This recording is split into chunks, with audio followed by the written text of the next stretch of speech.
Hech bo'lmasa-chi, birodarlar, sayr qilib qabristonga kiraylik. Eng yaqini shu shaharning ichida. Kiring, qabrlarga bir qarang, ibrat olasiz.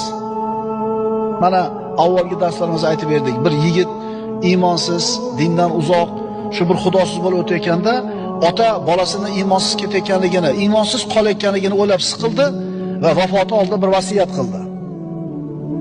Nima qildi? Bolam, men o'lganimdan keyin meni ko'mib kelib, mana shu xonaga kirib, 40 kun mobaynida yarim soat yoki 20 daqiqa o'tir dedi. Nima qilaman o'tirib dedi?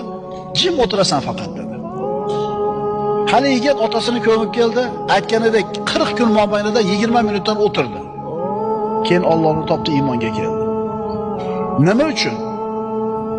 Chunki boyaga dunyosidan uzilib, telefonidan uzilib,